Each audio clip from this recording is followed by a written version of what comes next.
Section 7, we are looking at enthalpy calculations, and you will be able to apply Hess's law to find the enthalpy change for a reaction, know how to draw and interpret energy level diagrams, and use standard molar enthalpies of formation, which is denoted as delta HF, to calculate the enthalpy change for a reaction. First, I'm going to show you a quick little crash course chemistry on enthalpy. Energy, the foundation of the universe. We'd literally be nothing without it. It does all our work, provides all our heat, can be stored to use later, and never ever goes away. Sounds like the bestest best friend ever. And yet most of the time we take it for granted. But here at Crash Course, we feel bad for our old friend energy. We want to understand it so that we can be a better friend to it. And also so that we can understand what it's trying to tell us. Like that any bond between two atoms contains energy. How much energy? Well, that is not the simplest question to answer. And yet, today we shall answer it. Kinda. Using a nifty little thing called enthalpy.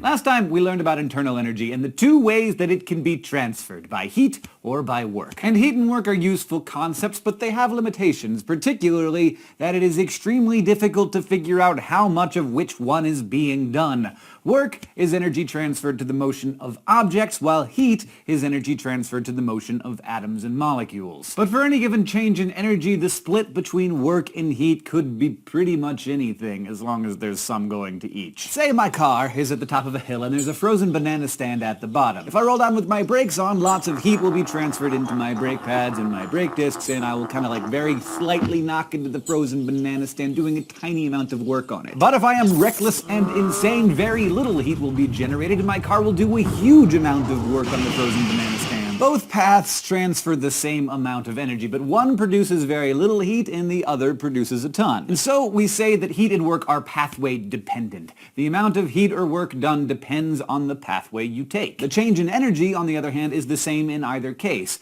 Change in energy is independent of the pathway. In chemistry and physics and math, we call that a state function, because the only thing that matters is the starting state and the ending state, not the stuff in between, not how you got there. State functions are pretty great because they make the math very simple. It's just one amount minus another amount.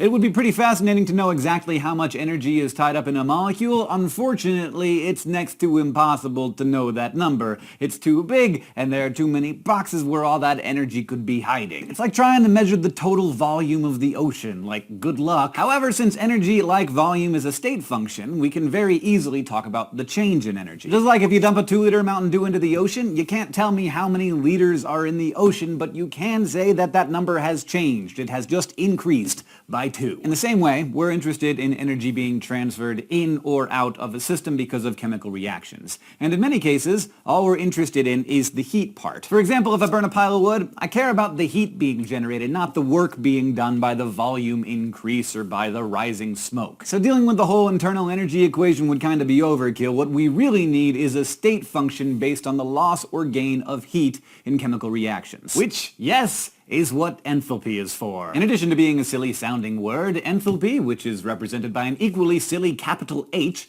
is technically the internal energy of a system plus the energy that's required to sort of shove the surroundings out of the way and make room for the system's pressure and volume. With enthalpy, we can make some assumptions and do some fancy math to make the simplest equation we've ever seen in Crash Course Chemistry. Let's get there real fast. So first, we're not really interested in the total enthalpy of a system, which is good because it's impossible to measure. We're really just interested in how much it's going to change as a state function. So the formula for enthalpy is usually written as change in enthalpy. I just fast-forwarded through a lot of equations, but you don't need to know that part. You just need to know this next piece. And so voila, the P delta V parts cancel. Delta H equals the heat of reaction. Change in enthalpy is equal to the heat gained or lost by the system. So I guess in the end the capital H for enthalpy does kind of make sense. Thanks to this little trick, for a lot of reactions that happen at constant pressure, like here on the surface of the Earth, working just with enthalpies instead of internal energy makes a lot more sense. I mean, it's hugely useful. We can determine how much useful energy is contained in pretty much any chemical compound. This is done by simply measuring temperature changes during chemical reactions. So we know what it is, we know that state functions reactions are great, but really why? Why have we done this, and can I just go look at pictures of cats now? Well, no, because you don't even know why enthalpy is so cool. When a reaction takes place and enthalpy changes, that heat is transferring into or out of actual chemical bonds.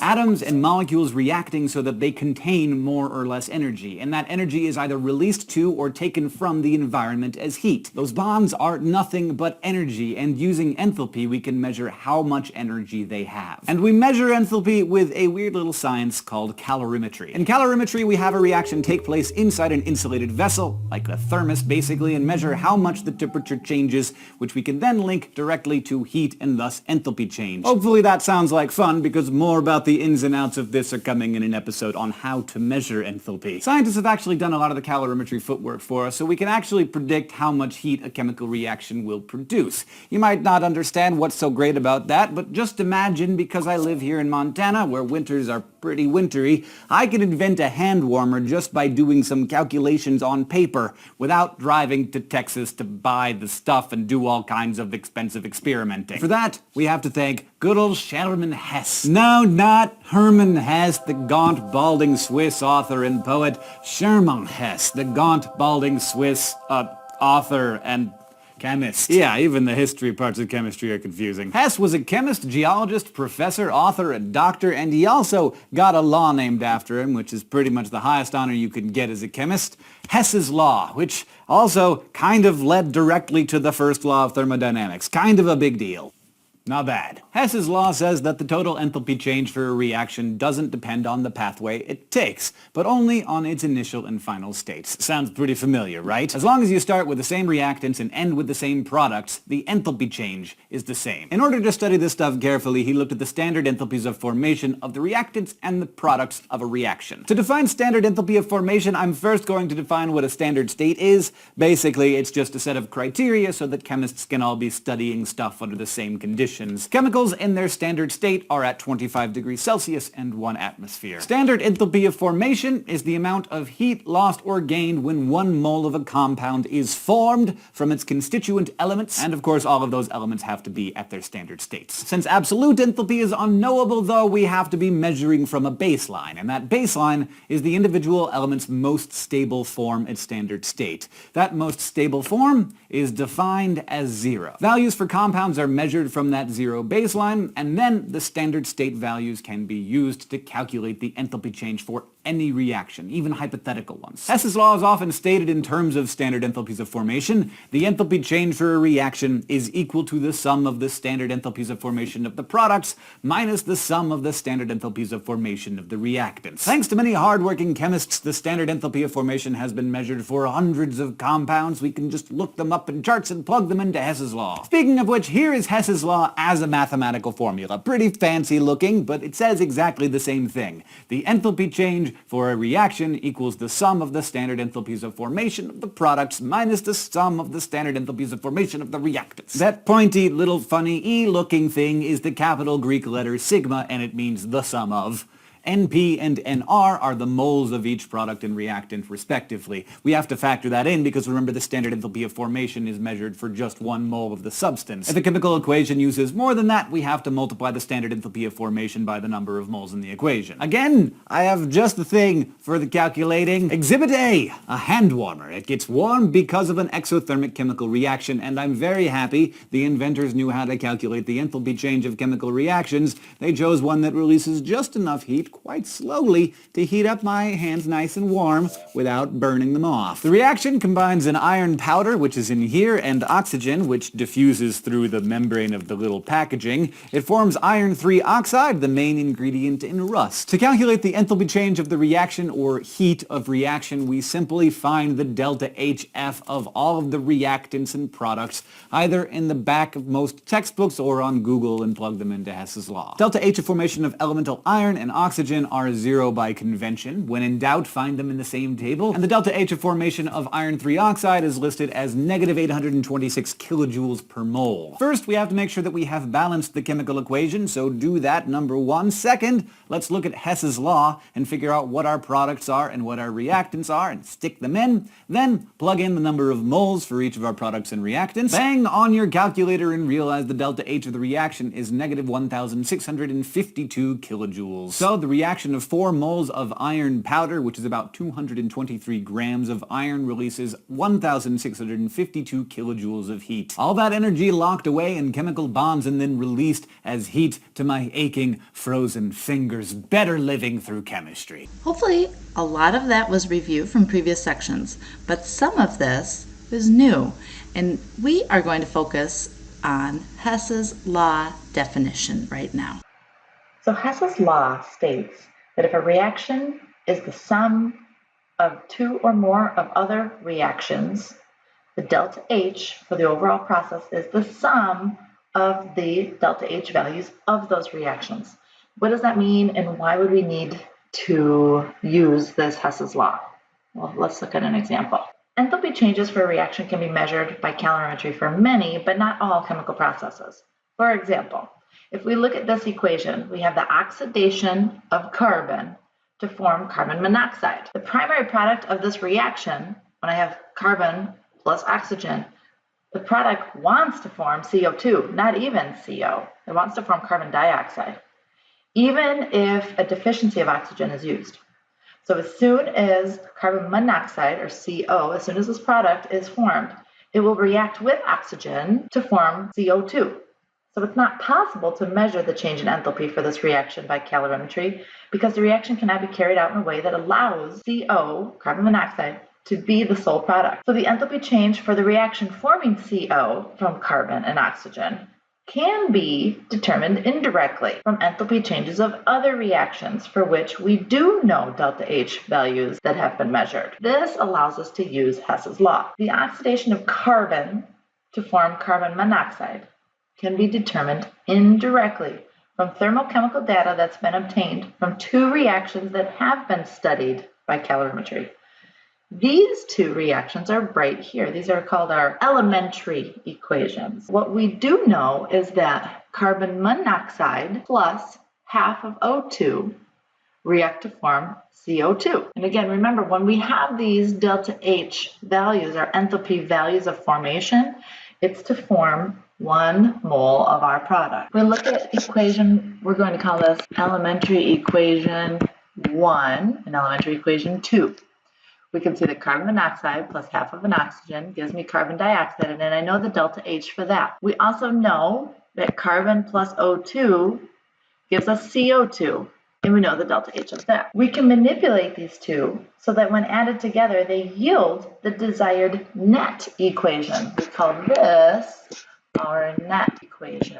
So down here we have our equation 3. This is our net. This is the equation that we want. Here's the equations that we know. How can we manipulate these 2 equations so that I get carbon plus oxygen to give me carbon monoxide? So what we need to do is, here I say, oh, I want carbon on the left. If I look at my 2 elementary equations up above here, notice I have carbon on the left in equation number 2. Great. So I'm going to leave equation number 2. I'm going to rewrite it down here just the same as it was because I want carbon on the left and equation 2 has carbon on the left. Let's look at our next piece on our net equation that I want. I want oxygen on the left. Well, if you look at equation number 1 up here, oxygen is on the left and oxygen is on the left. So I can't really go, oh, we're just going to pass on that one for a second. My net equation, I need carbon monoxide on the right. Well, if I go back up here, notice that carbon monoxide is in equation number 1, but it's on the left. I want it on the right.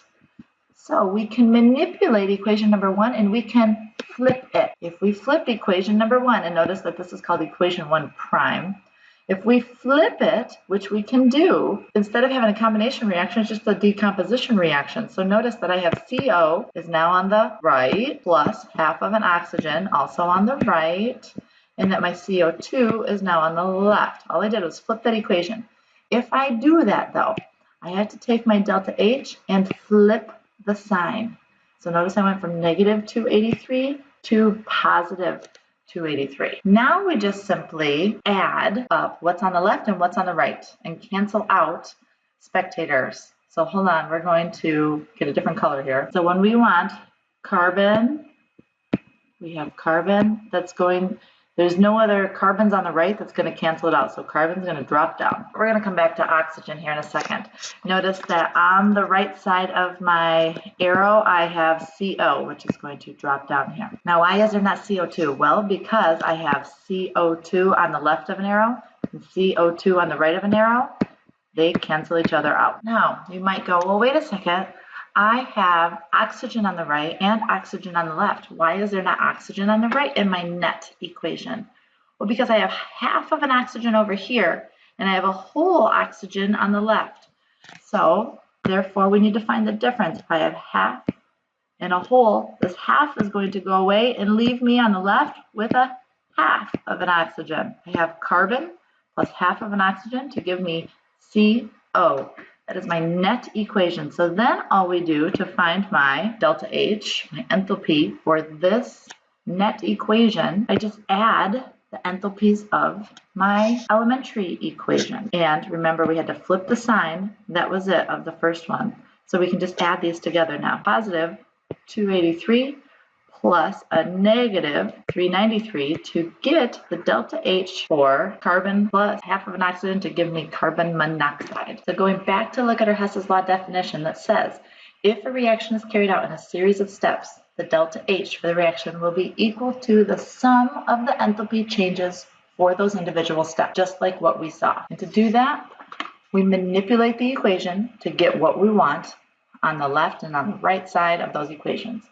We add and subtract those reactants and products. What you do to the reactants and products, you have to do to the delta H value that goes along with that equation. Cancel what appears on both sides.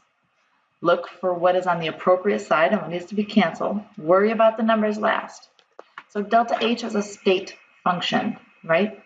Either path gives the same value since the initial and final states are the same. In that last example, we were looking at two different chemical reactions. Hess's law also applies to physical processes. So the enthalpy for the reaction of going from gaseous water to liquid water, we can look at by, we know the enthalpy that hydrogen plus oxygen to give us gaseous water. We know the enthalpy change for hydrogen plus oxygen to give us liquid water. So to look at going from gaseous water to liquid water, right, condensation, we would just need to, here's my elementary reaction number 1, elementary reaction number 2. This is my net equation. So I need my H2O gas on the left. And if we look for that in either of my two equations, I'm going to start going skim, skim, skim. Oh, here's my two H2Os, but it's on the right. I need to flip the reaction. So I'm going to rewrite it. And I'm going to say 2H2O arrow, 2H2 plus O2. And then I'm going to rewrite this delta H as a positive 483.6. So this is just saying that I'm going to decompose my gaseous water into hydrogen and oxygen gas. So I'm going to just cross this off here since I rewrote it. I flipped it, so therefore I'm flipping the sign. Then I'm going to go, okay, where's my H2O liquid? It's on the right of the arrow. Oh, it's on the right of the arrow in our elementary equation number 2. So let's see if we can cancel out everything to just have our 2H2O gas, which right now it's on the left. Good. My H2O liquid on the right. Good. Oh boy, so we don't have any other pieces in our net. So let's make sure everything else cancels. I have two H2s on the left and I have two H2s on the right. So they cancel each other out. I have one O2 on the left, one O2 on the right. They cancel out. And I have nothing else. How would we find our delta H? Well, we just add up our elementary H's. And I should get a delta H of negative 88.6 0.1 kilojoules. Sometimes when using Hess's law, it's helpful to represent enthalpy data schematically in an energy level diagram. Notice that both of these examples are for the two examples that we have just done, but this just kind of shows it pictorially. The first elementary equation that we were given was CO plus half of O2 to give us CO2. The second elementary equation we were given was carbon plus oxygen to give us CO2. And we were told that delta H. So we can see both of these delta H's. We were given that they were both exothermic reactions. So how do we get to the CO, that carbon monoxide?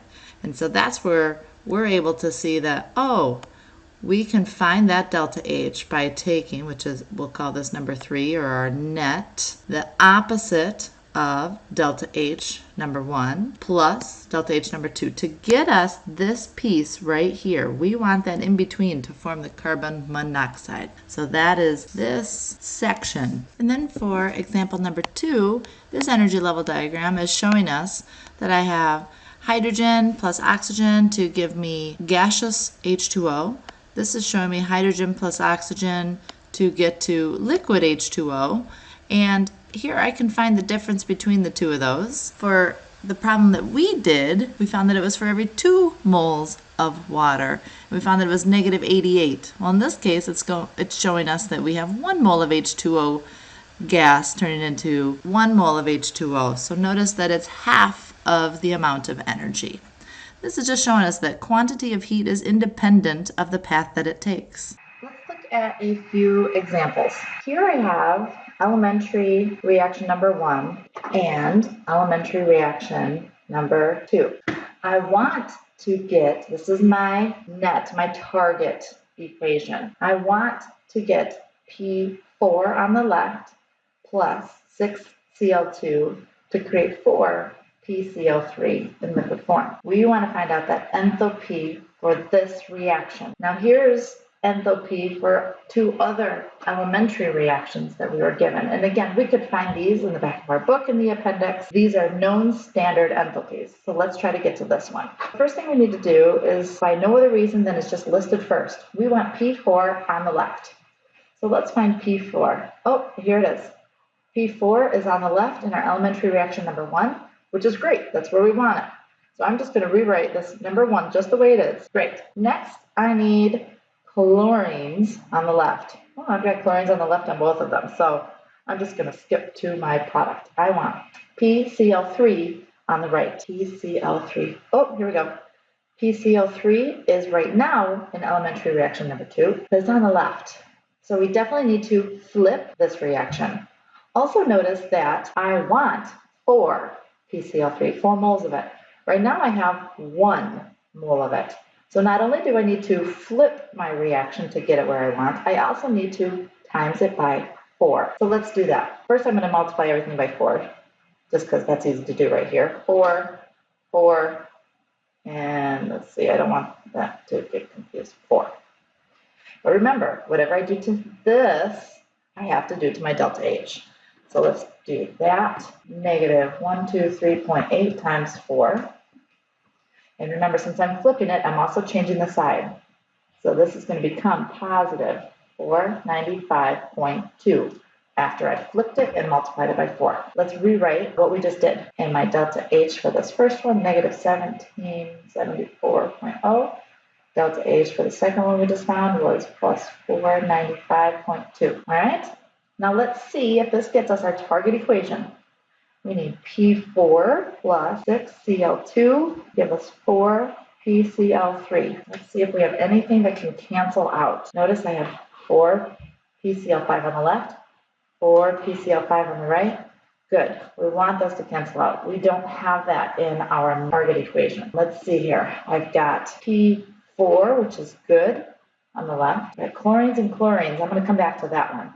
On the right side of my arrow, I've got 4 PL3s, 4 PL3s. Good. Now notice I have 4 chlorines on the right and 10 chlorines on the left.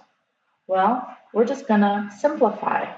If I get rid of 4 chlorines on the right, that means I need to subtract 4 chlorines on the left. So 10 minus 4 gives me 6. which is good. That's what I want. So now we just need to sum up, because Hess's law said we can sum up our delta H's. So I'm going to do negative 1774.0 plus 495.2 to give me a delta H of negative 1278.8 kilojoules. Let's look at another example problem. We want to calculate delta H for the thermite reaction given the following data. So here's our target. Here are two elementary reactions that are given, that are known. The creation of aluminum oxide and iron 3 oxide.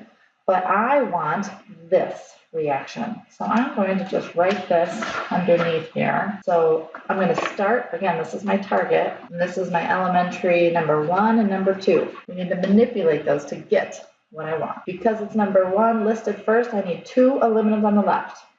Let's look at number 1. Hey, 2 aluminums on the left. Great. So we're going to leave number 1 as it is. Fe2O3 I need on the left.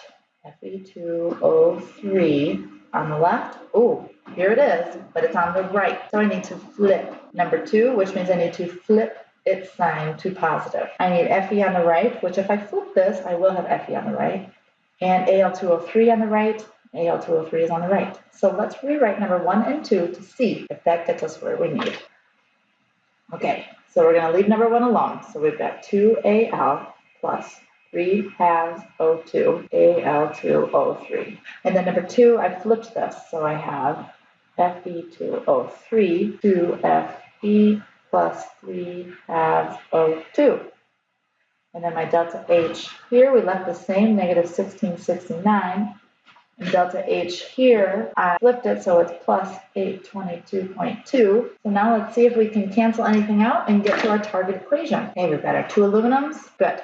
We've got our Fe2O3, good. We've got our 2Fe, good. We've got our aluminum oxide, good. And then notice I have 3 halves oxygen on the right and 3 halves oxygen on the left. They cancel out. Now all we need to do is add our delta H's. So our enthalpy to create our target equation is negative 2491.2 kilojoules. Let's try another example. So given this data, what is the delta H for this reaction? So here's our new target. We have iron oxide plus carbon monoxide react to form carbon dioxide and iron. Well, here are 3 reactions that we do know. So how do we get to this from there? Why don't you pause the video and see if you can manipulate these? All right, let's look at this. The very first compound that I want on the left is FeO. So where do we see FeO in our different elementary reactions? FeO, right here. So FeO right now is on the right. I want it on the left. Also notice that this reaction has 3 moles of FeO being produced, and I only want 1 mole of FeO. So I need to flip the sign, and I need to divide everything by 3. Okay, so let's rewrite this third reaction. So I'm going to flip it and divide it by 3. So I'm going to have 3 divided by 3 gives me 1 FeO plus, I have 1 here, but I divided by 3. So 1/3 CO2. And that's going to give me, again, I divided each of these by 3. So now I'm going to have 1/3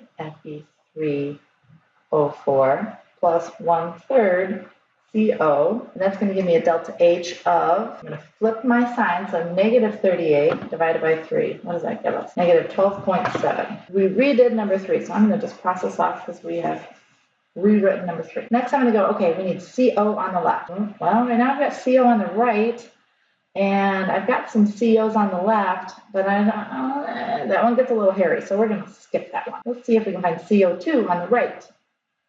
Right now I've got CO2 on the left and CO2 on the right. So again, a little hairy, let's skip it. We need Fe on the right, and there's Fe. Notice it is on the right, which is great, but what's wrong with it? I want 1 mole of Fe, and here I have 2. So I can leave this in the correct format. I just need to divide by 2, right? 2 divided by 2 will give me 1. So let's rewrite reaction number 1, dividing everything by 2. So I'm going to have 1/2 of Fe2O3 plus 3 halves of CO to give me 2 divided by 2 is 1 Fe plus 3 halves of CO2. And that gives me a delta H of negative 14 kilojoules. If I use elementary reaction number 2, I'm going to have Fe2O3 on the left. I don't want Fe2O3 on the left. I'm going to need that to cancel. I don't have Fe2O3 at all in my target reaction. When I wrote down number 1, I have half. So in order to cancel out, I need half of Fe2O3 on the right. So how do I go from 3 to 1/2? Well, I think we need to divide everything by 6, right? 3/6 is equal to 1/2. Divided by 6, and we need to flip. That would make sense. So we're going to flip this. So we're going to say divide by 6. So this is 1/6 of CO2 plus 2/6 of Fe3O4. Give me 3/6 of Fe2O3 plus 1/6 of CO. That'll give me a delta H of 9.8. Let's see if we get our target equation here. Well, we've got FeO, CO, we've got a couple different COs. We're going to come back to that one. Let's see if we've got our Fe, good, plus we've got CO2s in a couple of spots. So we're going to have to do some subtracting here. Find commonalities. We've got 1/2 of Fe2O3 and 3/6, which is 1/2 of Fe2O3 on the right. So we can cancel these out. What else do we need to cancel out? These Fe3O4s. I've got 1/3 of Fe3O4 and 2/6, which is 1/3, reduces. Cancel those out. Now let's look at CO2s. I need CO2 on the right. I only need one CO2. Here I've got 1/3 of a CO2 and 1/6 of a CO2. So what would that equal? Well, 1/3 is equal to 2/6, right? So 2/6 plus 1/6 is 3/6, which is 1/2, correct? So I've got 1/2 of a CO2 that we're going to subtract from both sides. So 3/2 minus 1/2 is 2/2, which is equal to 1 CO2. Good, CO2. And then the only thing we have left here is our COs. I've got 1/6 of a CO and 1/3 of a CO. So 1/3 is equal to 2/6. 2/6 plus 1/6 is 3/6. 3/6 is 1/2, correct? So I need to subtract 1/2 of a CO. So 3/2 minus 1/2 is 2/2. 2/2 is equal to 1. Whew, we cancel those out, and then the CO is going to come right on down here. That was a tricky one. Now let's add up our delta H's. Negative 16.9 kilojoules to get our target equation.